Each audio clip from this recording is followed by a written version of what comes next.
میرے رسول پاک علیہ السلام کو جلال آتا تھا. کن کن باتوں پہ آج کچھ باتیں کرنی ہیں جن باتوں سے حضور ناراض ہو جاتے ہیں. ایک تو کافر مشرک کی بات ہے کہ میں نے حدیث سے تفسیر عرض کی کہ نافرمان پر اگرچہ وہ محبوب ہے حضور کے غلام ہے اور نافرمانی کرتے تو اللہ کے نبی ناراض ہو جاتے ہیں. مشکاہ شریف میں حضرت عبداللہ بن عمر رضی اللہ تعالیٰ عنہ حدیث کے راوی ہیں. فرماتے ہیں صحابہ بیٹھ کے تقدیر پر بحث کر رہے تھے. کون؟ ہماری طرح کے ان پڑھ بندے نہیں جس پھٹے پہ بیٹھتے ہیں دین میں بات کرتے ہیں, جس چوک پہ بیٹھتے ہیں اپنی اور 5-7 مسئلے سب نے یاد کیے. کہتے ہیں مولویوں کی پتہ ہے, ان کو کیا خبر ہوئی, ان کو کیا پتا ہوتا ہے. مجھ سے سنو, سب سے بڑا مفتی تو میں ہوں. شیخ القرآن کی 2-4 ڈگریاں اس جیب میں اور شیخ الحدیث کی اس جیب میں ہے. مولوی بیچارے کو کیا پتا, وہ تو روٹی کھاتا رہا 8 سال مدرسے میں, اس کو کیا خبر. اپنی مرضی کا مسئلہ, اپنی مرضی کا فتویٰ. اب لوگ علماء کے پاس بھی جب آتے ہیں تو رائے لینے نہیں آتے, رائے دینے آتے ہیں. 2-4 بندہ رائے دے جاتا ہے, کہتا ہے جناب اس طرح کہا کریں لوگ جب آپ کے پاس آتے ہیں, بلکہ لوگ ہمیں بتاتے ہیں یہ باتیں سنایا کریں, وہ بڑی بات کا بیان کیا کریں. میرے بھائی سنیں, نبی کریم علیہ السلام تشریف لائے مسجد نبوی میں تو صحابہ تقدیر پر بحث کر رہے تھے. حضرت عبداللہ بن عمر رضی اللہ تعالیٰ عنہ فرماتے محبوب آئے, حضور نے سن لیا اور میں نے حضور کے چہرے کو اس طرح سرخ دیکھا جیسے آگ کا انگارہ سرخ ہوتا ہے. جلال نبی کریم کے چہرے پر. حضور نے فرمایا کیا باتیں کر رہے ہو, کیا باتیں. بول پڑے بریلی کے امام, کہنے لگے غضب سے ان کے خدا بچائے, غضب سے ان کے خدا بچائے. کیا باتیں کر رہے ہو, تقدیر پہ بحث کر رہے ہو. یا رسول اللہ گفتگو کر رہے تھے. میرے محبوب نے فرمایا تم سے پہلی امتیں تباہ اس لیے ہوئی ہیں کہ وہ بحث کرتی تھی, اور میں خبردار کسی نے تمہیں اجازت نہیں دی بات کرنے کی. جو میں کہتا ہوں وہ مان جایا کرو, اس لیے کہ میں اللہ کا رسول بن کے تشریف لایا ہوں. کس نے تمہیں اجازت دی؟ جلال فرما. ہر آدمی بات کر رہا ہے, ہر آدمی بحث کر رہا ہے, ہر آدمی گفتگو کر رہا ہے. جو ٹی وی پہ بیٹھتا ہے وہ کہتا ہے فلاں کو ٹھیکیدار ہے, مجھے بھی تو اتنی باتیں آتی ہیں. ہر آدمی گفتگو کر رہا ہے. کس نے منع کیا ہے؟ جب تو ٹی وی پہ گیا تھا, اینکر پرسن بنا تھا, تو نے صحافت کی ڈگریاں دی تھی. پولیٹیکل سائنس میں تو نے کتنے ایم اے کیے, وہ تو نے جمع کرائی تھی. تو دین پہ بحث کر لا, ہمیں بھی کوئی ڈگری دکھا, تو نے کہاں سے پڑھا ہے, کوئی بات سنا, تو کس کا شاگرد ہے, کو اپنی سند ثابت کر. ایسے ہی بات کرنے کی اجازت کیسے دے دی جائے؟ حبیب کریم علیہ السلام نے سب سے پہلے اس بندے سے اظہار ناپسندیدگی فرمایا, جلال فرمایا, جو علم اس کے پاس نہیں ہوتا اور دین کے معاملات میں بحث کرتا ہے, تکرار کرتا ہے. بانج علموں جو کرے فقیری, وہ کافر مرے دیوانہ ہو. میرے رسول پاک علیہ السلام ناراض ہے. پھر دوسرا جلال میرے نبی پاک نے بے ادب پہ فرمایا, بے ادب پہ. ابو داؤد, ابن ماجہ, سیاستہ سے روایت عرض کر رہا ہوں. نبی کریم علیہ السلام بازار میں نکلے, گلی میں نکلے, ایک آدمی کو دیکھا, اس نے خانہ کعبہ کی سمت منہ کر کے تھوکا. کعبے کی طرف نہیں, کعبے کی سیدھے پیر کیے ہوئے ہیں. کہتے ہیں قرآن تو بڑا پڑھ رہا ہے نا, چلو کعبے کو پیر کیے ہیں تو پھر کیا ہے جی, یہ کہیں کہاں لکھا ہوا ہے کہ کعبے کو پیر نہیں کرنے چاہیے؟ کس حدیث میں لکھا ہے؟ آؤ میں دکھاؤں کس حدیث میں لکھا ہے. میرے محبوب پاک سید عالم صلی اللہ علیہ وسلم مدینے میں, یہ سیاح کی روایت کر عرض کر رہا ہوں, کان اور آنکھیں اور دل کھول کے رکھا کرے. یوں چلے آؤ نا برچھی تان کر, اپنا بیگانہ ذرا پہچان کر, اور اگر دنیا میں رہنا ہے تو کچھ پہچان پیدا کر. لباس خضر میں یہاں سینکڑوں راہزن بھی پھرتے ہیں. میرے حبیب کریم علیہ السلام نے دیکھا, اس نے کعبے کی طرف نہیں, کعبے کی سمت کی طرف, کیونکہ کعبہ تو مکے میں ہے نا اور بات مدینے کی ہو رہی ہے, منہ کر کے تھوک دیا. تھوک کے وہ شخص چلا گیا. آمنہ کے معصوم لال نے ارشاد فرمایا کون ہے یہ؟ حضور فلاں مسجد کا امام ہے. حضور نے فرمایا آج کے بعد نماز نہ پڑھائے, آج کے بعد نماز نہ پڑھائے. نماز مصلی پہ کھڑا ہونے لگا تو صحابہ نے کہا بھائی پیچھے ہٹ جا, تو نہیں پڑھا سکتا. اس نے کہا وجہ, کہنے لگے جس محبوب نے کو اللہ نے نماز دی ہے اسی رسول نے تیری امامت سے منع فرما دیا ہے. نماز والے نبی نے منع کر, تو نہیں پڑھائے گا. بھاگا حضور کے دروازے پہ, یا رسول اللہ کیا ہوا؟ فرمایا تو نے کعبے کی سمت منہ کر کے تھوکا ہے, تو نے بے ادبی کی ہے. یا رسول اللہ مجھے میرا خیال نہیں رہا. فرمایا جو ادب کا خیال نہ رکھے وہ امامت کے قابل نہیں ہوتا. جو ادب کا خیال نہ رکھے وہ امامت کے, معافی مل گئی اسے معافی, لیکن امامت کی اجازت جو کعبے کی بے ادبی کرے وہ امامت کے قابل نہیں، تو جو مدینے والے رسول کی بے ادبی کرے، جو والدین مصطفیٰ کی بے ادبی کرے، جو صحابہ اور اہل بیت کی بے ادبی کرے، وہ امامت کے قابل۔ دشمن احمد پہ شدت کیجئے، ملحدوں سے کیا مربت کیجئے، شرک ٹھہرے جس میں تعظیم حبیب، اس برے مذہب پہ لعنت کیجئے۔ اور اعلیٰ حضرت فرماتے ہیں ہمارا تو عقیدہ ہے، جو نہ بھولا ہم غریبوں کو رضا، جو نہ بھولا ہم غریبوں کو رضا، ذکر اس کا اپنی عادت کیجئے۔ بے ادب کے معاملے میں نبی پاک نے ناراضگی کا اظہار، بات بے ادبا مقصود نہیں حاصل کہ نہ درگاہ ٹوئی، باج ادب دے محمد بخشا توڑ نہیں چڑھیا کوئی، باج ادب دے محمد بخشا توڑ نہیں چڑھیا۔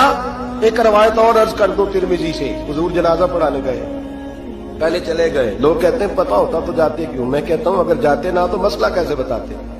حضور پہنچ گئے، جنازہ گاہ تک پہنچے، قبرستان میں ترمذی ہے، میت کے چہرے سے بھئی جو مر گیا ختم ہی ہو گیا، اس کے ساتھ کاہے کی ضد، اس کے ساتھ کیا جھگڑا، ماری گیا ہے، ترمذی ہے، سیاہ عرض کر رہا ہوں، چہرے سے کپڑا ہٹایا، فرمایا میں نہیں جنازہ پڑھاتا۔ اب جس کو لوگ کفن غسل دے کے آئے تھا تو مسلمان ہی نا، لیکن میرے محبوب کا جلال دیکھیں، غضب سے ان کے خدا بچائے، قبرستان تک آئے، کپڑا ہٹایا، فرمایا نہیں پڑھاتا جنازہ۔ صحابہ نے کہا حضور پڑھائے، نہیں پڑھاتا، حضور بے نمازی تھا، فاسق تھا، کیا جرم تھا؟ فرمایا میں نہیں جنازہ پڑھاتا، یہ میرے عثمان غنی سے بغض رکھتا تھا، یہ میرے عثمان سے بغض رکھے، یہ ہے میت کسی بے ادب کی منہ دکھانے کے قابل نہیں ہے، ان کے دشمن پہ لعنت خدا کی، رحم پانے کے قابل نہیں ہے۔ رسول پاک علیہ السلام تو مر جائے، حضرت عثمان کا دشمن تو جنازہ نہیں پڑھاتے، تو زندوں کے ساتھ دوستیاں کرے پھرتا ہے، تو زندوں کے ساتھ تعلق بنائے پھرتا ہے۔ دشمن احمد پہ شدت کیجیے میرے نبی کریم۔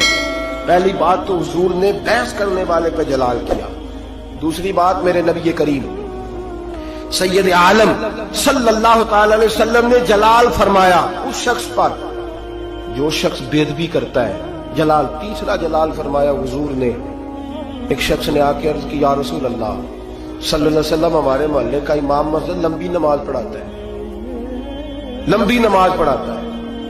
اب دیکھیں نا، ایک اور حال بھی ہو سکتا تھا، حضور بلاتے تھپکی دیتے، کہتے ہو یار آہستہ آہستہ پڑھایا کر، چھوٹی نماز پڑھایا کر، یہ بھی ہو سکتا تھا، لیکن حدیث میں جلال ہے میرے نبی کا۔ حضور نے امام کو بلایا، فرمایا لمبی نماز کیوں پڑھاتا ہے؟ کہا حضور میرا دل کرتا ہے۔ حضور کو جلال آیا، فرمایا میں لوگوں کے دلوں میں دین کی محبت پیدا کرتا ہوں، تو نفرت پیدا کرتا ہے، تو نفرت پیدا کرتا ہے۔ یا رسول اللہ صلی اللہ تعالی علیہ وسلم حکم کیا ہے؟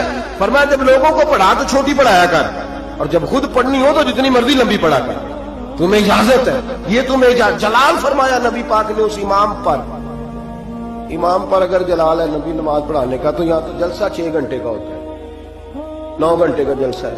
اے ان مقامی نعت خانے، اے ان ملتانی نعت خانے، اے ان پتہ نہیں کیڑے کیڑے نعت خانے، اللہ بہتر جانتا ہے، خدا خیر کرے۔ اور پھر نعت خان صاحب بھی سٹیج پہ کھڑے ہوتے ہیں، ہم تو چھوٹے لوگ ہیں تو بیک ہی ہو گئے ہیں، پروگرام بنایا کہ باجی جاؤ۔ میں بچوں سے کہتا ہوں یہ تو نہیں نہ ہو سکتا ساری دنیا غلط ہے اور ہم صحیح ہے، جو خود ہی سجدہ صاحب کر لیتے ہیں، ہم بیک ہو جاتے ہیں، عجیب چکر ہے۔ پھر اس نے 6-7 رکے پکڑے ہوئے، کہتے ہیں مجھے فرمائش آ گئی ہے، یہ بھی میں نے فرمائش پڑھنی ہے، یہ بھی ہمیں فرمائش بھی کوئی نہیں کرتا کہ بے نمازی کی سزائیں تو سنا دے ذرا، ہمیں کوئی نہیں فرمائش کرتا بھی جس نے داڑھی نہیں رکھی اس کا جرم کیا ہے، تو وہ حدیثیں سنائے تو صحیح، ہمیں فرمائش بھی کوئی نہیں کرتا۔ فرمائشیں بھی ساری انہیں کرتے ہیں جو 1.25 منٹ میں جنت میں پہنچا دیتے ہیں، 1.25 منٹ لگتا ہے وہ سامنے جنت ہے، اللہ ہی معاف فرمائے۔ بھئی اگر نماز لمبی کرنے سے اللہ کے رسول ناراض ہے، جنہوں نے جلسہ اتنا لمبا کر دیا حد ہی ہو گئی ہے، حد ہو گئی، اور سب عاشق کے رسول بیٹھے ہیں اور فجر گول مول ہو گئی ہے، اللہ جانے کدھر گئی۔ میرے رسول کریم صلی اللہ علیہ وسلم نے لمبی نماز پڑھانے والے امام پر اور اتنا سخت جلال فرمایا، اتنا سخت۔ اور ایک اور جگہ پہ حضور نے فرمایا لعنتی ہے وہ امام، ملعون، اپنی اصلاح کے لیے بات کر رہا ہوں، ملعون ہے وہ امام جو لوگوں کو نماز پڑھاتا ہے پر اس کے نمازی اس سے راضی نہیں ہوتے۔ راضی کیا مطلب کہ زبردستی مسلط ہوا ہے، زبردستی مسلط ہوا ہے، وہ نہیں چاہتے اس کے پیچھے نماز پڑھنا، ہاں اگر کوئی ذاتی اناد کی وجہ سے ایسا کرتا ہے تو وہ اس حدیث کے زمرے میں ذاتی اناد ہے اس کو، کہ میں آخیا سی میرے ابا جی دی قبر تے 3 قرآن کٹھے پڑھنے نہیں تے مولوی آیا نہیں بچے جائے کے، یہ ذاتی اناد، یہ ذاتی اناد ہے۔ اس مسئلے میں نہیں، کوئی شرعی قباحت ہو ایسی یا بد اخلاقی ہو یا کوئی ایسا میرے نبی کریم علیہ الصلوۃ والسلام نے اس شخص پر ناراضگی کا، تیسرے نمبر پر اس امام پر ناراضگی کا اظہار فرمایا جو لوگوں کو نماز پڑھائے اور لوگ اس کی امامت سے راضی نہ ہو، لمبی نمازیں پڑھائے۔ محبوب کریم سید عالم صلی اللہ علیہ وسلم ناراض۔ نمبر 4، محبوب پاک اس شخص سے ناراض ہوتے ہیں جو غلط بات کرتا ہے، جو اپنی چلاکی کے طور پہ نہ چلے۔ حضور کے پاس مقدمہ آیا، ترمذی میں موجود ہے، 2 آدمیوں کا مقدمہ تھا، ایک نے کہا جی میری ہے زمین، دوسرے بھائی نے کہا میری ہے۔ نبی پاک نے فرمایا ہو سکتا ہے تم چرب زبانی دکھاؤ اور فیصلہ اپنے حق میں کسی سے کرا لو، آج تو فیصلہ کرا لو گے تو قیامت کے دن کیا کرو گے؟ آنکھوں میں آنسو آ گئے، دونوں دستبردار ہو گئے۔ کچھ لوگ اپنی تیزی دکھاتے ہیں، تیزی فن کا مظاہرہ کرتے ہیں، بڑھ بڑھ کے بولتے ہیں، کہتے ہیں سامنے والا تو بیوقوف ہمارے ہتھے آ گیا، وہ میں جیسے کہتا ہوں ویسے ہی کر لیتے ہیں۔ آج بھی میں گیا تھا، چکر دے آیا ہوں، 2-4 منہ پہ تعریفیں کی ہیں، واپس آ کے میں نے غیبت شروع کر دی۔ حضرت امام سیوطی رحمۃ اللہ علیہ فرماتے ہیں جو آدمی لوگوں کی تعریفیں منہ پہ کرے، پیچھے غیبت کرے، اللہ لوگوں کے دلوں سے اس کی محبت کھینچ ڈالتا ہے۔ وہ جتنا مرضی اپنے آپ کو تیز بنا کے لوگوں کے سامنے پیش کرے، ممکن نہیں۔ ہم لوگ نا فٹافٹ بات کر دیتے ہیں، کہتے ہیں محفل میں میں ہی تھا اور تو میں نے کسی کو بولنے نہیں دیا، طاقت ہی نہیں تھی۔ سنے میرے نبی کریم علیہ الصلوۃ والسلام کو کتنا جلال آتا، حضور کتنے ناراض ہوتے ہیں ایسے لوگوں سے۔ حضرت زبیر بن عوام نبی کریم علیہ الصلوۃ والسلام کے پھوپھی زاد بھائی ہیں، حضرت صفیہ حضور کی پھوپھی ہیں، ان کے بیٹے ہیں، 10 مبشرہ صحابہ میں سے۔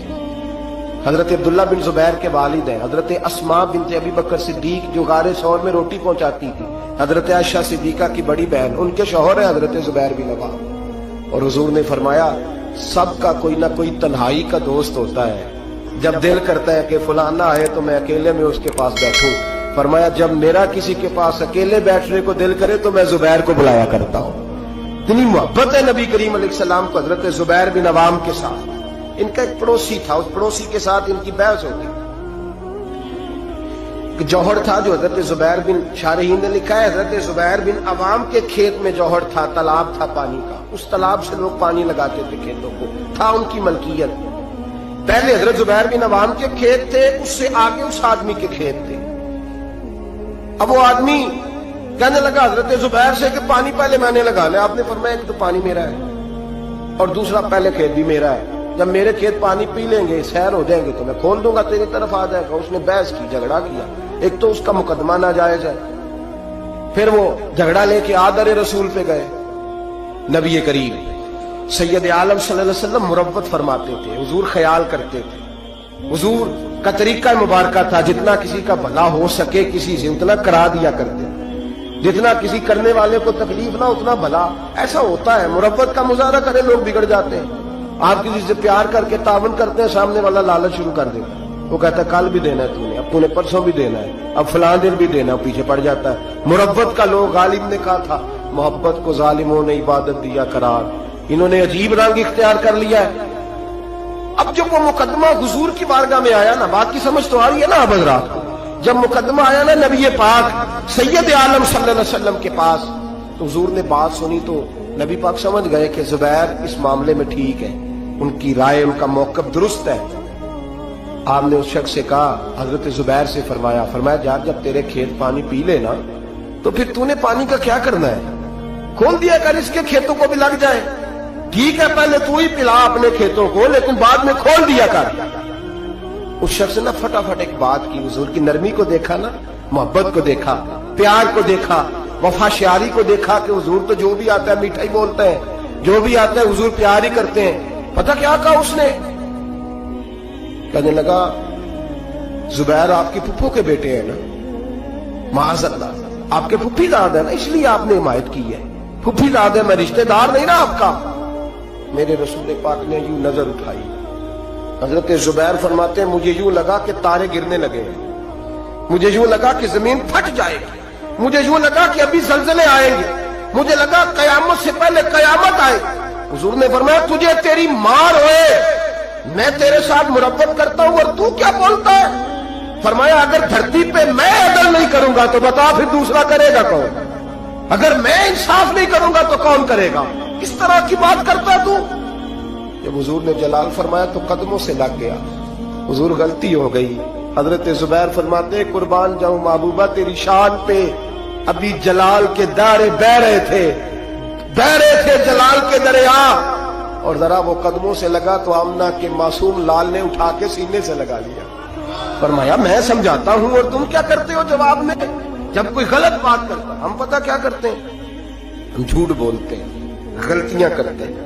اگر ہمارے بیٹے میں غلطی ہو تو ماننے کو تیار نہیں. بڑی پنچایت میں ہم کہتے ہیں یہ تو دودھ کا دھلا ہوا ہے، یہ خطا کر ہی نہیں سکتا معاذ اللہ. اگر بیٹی ہماری ہو اور اس کے سسرال سے کوئی پیغام آ جائے تو سوال ہے ہم مان جائیں. جھوٹ بولتے ہیں، غلط حتیٰ کہ ذاتیات پر اتر کر لوگ الزام تراشی کرتے ہیں، نجی زندگی پر لوگ اعتراض کرتے ہیں، نیچے اتر آتے ہیں، گر کر بات کرتے ہیں. اور میرے بھائی، میرے نبی کریم سید عالم صلی اللہ علیہ وسلم نے جلال کیا اس شخص پر، اظہار ناراضگی فرمایا اس شخص پر جو غلط بات کرتا ہے، جو غلط جگہ پر گفتگو کرتا ہے، اس پر جلال فرمایا. محبوب کریم سید عالم صلی اللہ علیہ وسلم نے ہمیں سمجھنا چاہیے کہ ایسے لوگوں سے حضور ناراض ہوتے ہیں جو جلال کرتا ہے، جو غلط بات کرتا ہے. میرے حبیب پاک سید عالم صلی اللہ علیہ وسلم حدود اللہ کے معاملے میں آپ نے بات کان کھول کے سننی ہے اور خاص توجہ کرنی ہے میری بات پر. ایک معاملہ ہے حدود اللہ کا. اللہ کے محبوب نا با اختیار ہے. قرآن کہتا ہے یحلی لہم الطیبات ویحرم علیہم الخبائث. محبوب اگر چاہیں تو کچھ چیزیں حلال کر دیں اور چاہیں تو گندی چیزیں حرام کر دیں. با اختیار ہے، اور اس اختیار کو حضور سید عالم نے استعمال بھی فرمایا. وَيُحَرِّمُ عَلَيْهِمُ الْخَبَائِثَ کو حضور نے اختیار بھی فرمایا. ایک صحابی آئے، بخاری میں موجود ہے، نے آ کے عرض کی حضور روزہ ٹوٹ گیا ہے، رکھا تھا، یا رسول اللہ میں نبھا نہیں سکا، ٹوٹ گیا ہے. نبی کریم علیہ الصلوۃ والسلام نے فرمایا جا 3 روزے کفارے میں رکھ. اس نے کہا حضور ایک نہیں پورا ہو سکا مجھ سے. نبی پاک نے فرمایا جا 60 مسکینوں کو کھانا کھلا. اس نے کہا حضور کئی دنوں سے خود نہیں پیٹ بھر کے کھایا. اب میرے پاس کوئی آتا 2 باتیں پوچھتا، تیسری میں کہتا یار حالی کوئی نہیں، تو عجیب بات کر رہا ہے، میں تو ناقل ہوں، ادھر سے بات پڑھی اور ادھر بیان کر دی، میں کچھ شارے تھوڑا ہوں معاذ اللہ تعالیٰ. نبی کریم با اختیار ہے، شارے ہیں دین کے معاملے میں، تشریح کرتے ہیں نبی کریم سید عالم علیہ السلام دین. وَيُحَرِّمُ عَلَيْهِمُ الْخَبَائِثَ. حضور اگر چاہیں تو کسی بری چیز کو حرام کر دیں، چاہیں تو کسی اچھی چیز کو حلال کر دیں. اللہ نے اختیار دیا. کہنے لگا یا رسول اللہ میں نہیں رکھ سکتا. فرمایا چل اس طرح کر، 60 مسکینوں کو حضور نہیں کھلا سکتا، فرمایا چل 3 کو کھلا دے. کہنے لگا حضور سویر سے میں نے خود کوئی نہیں کھایا، میرے بچوں نے کوئی نہیں کھایا. تھوڑی دیر گزری تو ایک ٹوکرا کھجوروں کا آ گیا. حضور با اختیار ہے، ٹوکرا آیا کھجوروں کا. نبی کریم علیہ الصلوۃ والسلام نے فرمایا یہ کھجوریں لے جا اور مدینے میں جو غریب ہے اس کو دے دے، تیرے روزے ٹوٹنے کا کفارہ ادا ہو جائے گا. کہنے لگا یا رسول اللہ مدینے میں سب سے غریب میں ہی ہوں. تو حضور نے فرمایا روزہ تو نے توڑا ہے، کھجوریں میں دے دیتا ہوں، جا گھر جا کے بچوں کے بیچ بیٹھ کے کھا لے، تیرے روزے کا کفارہ ہو جائے گا. یہ اختیار ہے میرے نبی پاک کا، یہ میرے رسول پاک کا. اعلیٰ حضرت فرماتے ہیں وسعتیں دی ہیں خدا نے دامن محبوب، وسعتیں دی ہیں خدا نے دامن محبوب کو، جرم کھلتے جائیں گے اور وہ چھپاتے جائیں گے. میرے نبی پاک علیہ السلام کی بارگاہ میں مسند امام احمد بن حنبل میں موجود ہے. ایک شخص نے کہا حضور میں 2 نمازیں پڑھوں گا، یا ایک روایت میں 3 پڑھوں گا. تو حضور نے فرمایا تو کلمہ پڑھ، میں تجھے 2 کی معافی دیتا ہوں. وہ الگ بات ہے کہ بعد میں اس نے تہجد بھی پڑھی، اشراق اور چاشت بھی پڑھی، لیکن حضور با اختیار ہے میرے نبی پاک. رسول پاک با اختیار ہے نبی کریم علیہ السلام. لیکن حدود اللہ کا جب معاملہ ہوتا، حدود اللہ کا معاملہ، ایک دفعہ تو ایسا ہوا ایک جنگ کے موقع پر نبی پاک علیہ الصلوۃ والسلام نے ایک عورت کی لاش دیکھی تو حضور نے جلال فرمایا. فرمایا جب میں نے تمہیں کہا تھا کہ عورتوں پر ہاتھ نہیں اٹھانا تو کس نے قتل کیا؟ جلال فرمایا. فرمایا قیامت کے دن یہ بی بی جس آدمی کا بھی گریبان پکڑے گی میں اس کے ساتھ ہو کہ اللہ کی بارگاہ میں مقدمہ لڑوں. اگرچہ وہ کافروں کی عورت تھی. آج تو مسلمان اقتدار کے لیے کاٹ رہے ہیں نا ایک دوسرے کو، اقتدار کی جنگ. دنیا میں جنگ لگی ہوئی ہے نا، شام سے لے کر عراق تک. تو لوگ کہہ دیتے ہیں فرقوں کی جنگ ہے، میں درجنوں بار کہتا ہوں یہ اقتدار کی لڑائی ہے.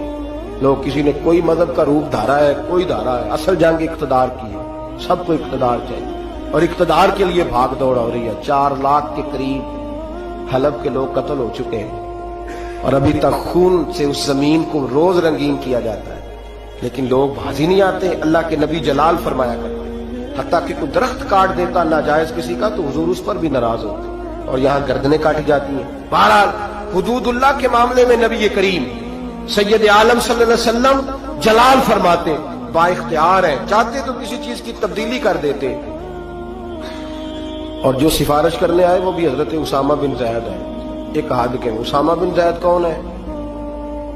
اتنے محبوب ہے میرے نبی پاک کو کہ جب مکہ فتح ہوا تو حضور نے امام حسن اور حسین کو گھوڑے کی پشت پہ بٹھایا اور اسامہ بن زید کو گود میں بٹھایا. جب مال غنیمت تقسیم ہوتا تھا تو حضرت عمر فاروق جناب اسامہ بن زید کو 500 دینار زیادہ دیتے تھے. لوگ کہتے کیوں دیتے ہو؟ فرمایا اس لیے کہ نبی پاک اس سے بڑا پیار کرتے. جس دن محبوب کا وصال ہوا جناب اسامہ بن زید رضی اللہ تعالیٰ عنہ کو مسلمہ کذاب کے خلاف لشکر کا سپہ سالار بنا کے نبی پاک نے بھیجا. وہ سپہ سالار تھے حضرت عمر فاروق اور مولا علی جیسے لوگ اس میں بطور سپاہی شامل تھے. غلام کے بیٹے سے اتنا پیار, اور اس دھرتی نے وہ نظارہ بھی دیکھا جب حضور حج کے موقع پر عرفات سے مزدلفہ کے لیے نکلے. حضور نے فرمایا ٹھہر جاؤ, ایک بندہ رہ گیا ہے, وہ آئے گا تو مزدلفہ جائیں گے. تو کچھ نو مسلم صحابہ تھے, وہ کہنے لگے ہم نے سوچا کسی قبیلے کے سردار کی بات ہو رہی ہے, لیکن تھوڑی دیر گزری تو کالے رنگ اور موٹی ناک والے اسامہ بن زید آ گئے. میرے محبوب نے فرمایا یہ میرا غلام زیادہ ہے, پیچھے رہ گیا, جب تک یہ نہ آتا قافلہ نہ چلتا. ایک طرف محبت کا یہ حال, اور دوسری جانب فتح مکہ کے موقع پر قریش کی ایک بی بی نے چوری کر لی. مقدمہ دائر ہوا, تفتیش کے بعد جرم ثابت ہو گیا. نبی کریم سید عالم صلی اللہ علیہ وسلم نے فرمایا اس کا ہاتھ کاٹا جائے گا. وہ لوگ حضرت اسامہ بن زید کے پاس آئے اور بڑی حکمتیں بیان کی, بڑے دلائل دیے, بہت ساری باتیں سمجھائیں. کہنے لگے ابھی نیا نیا کلمہ پڑھا ہے, ذرا دین میں آ جائیں گے, تھوڑے سے سمجھ جائیں گے, پھر حد قائم ہوگی تو بھاگیں گے نہیں. ذرا انہیں آ لینے دو, سمجھ لینے دو. نبی کریم علیہ الصلوۃ والسلام سے کہیے تھوڑی سی حضور رعایت کر دیں, ذرا قریب آئیں گے تو حد جاری ہو جائے گی. حضرت اسامہ بن زید تیار ہو گئے. انہیں پتا تھا کہ حضور میری بات کبھی لوٹایا نہیں کرتے. جناب اسامہ کہتے ہیں میں حضور کے قریب آ کے بیٹھا, اور میں نے بیٹھا نا جب حضور کے پاس تو بات کوئی نہیں کی. سرکار نے رخ پھیرا, کیسے آئے ہو؟ عرض کیا یا رسول اللہ. سب کہیے گا صلی اللہ علیہ وسلم. میں نے عرض کی حضور ایک چھوٹی سی بات کرنی تھی. تو حضور نے فرمایا کرو. یا رسول اللہ بات ذرا مشکل ہے. فرمایا تو کر تو صحیح. حضور وہ چھوٹی سی سفارش, فرمایا بول بات کر اسامہ, تیری بات کون لوٹاتا ہے؟ جناب اسامہ بن زید کہتے ہیں میں نے کہا حضور وہ قریش کی بی بی جس پر چوری ثابت ہو گئی ہے, اگر اسے تھوڑی رعایت مل جائے تو اس کا قافلہ نیا نیا آیا ہے, قبیلہ نیا نیا اسلام قبول کیا. حضور تھوڑی رعایت مل جائے تو چلو پختگی کے بعد جیسے آپ چاہیں گے. میرے محبوب نے رخ پھیرا تو جناب اسامہ بن زید کہتے ہیں میرا وجود تھر تھر کانپنے لگا, بس غضب سے ان کے خدا بچائے. فرماتے ہیں میں کانپنے لگا. نبی پاک نے فرمایا اسامہ مجھے تو بڑا پیارا ہے, بڑا عزیز ہے, پر میں رب کریم کے حدود کے معاملے میں کسی کی پرواہ نہیں کرتا. جہاں الدل کا حدود اللہ, یہ اللہ کی حدیں ہیں, اس معاملے میں کسی شخص کی رعایت نہیں کرتا.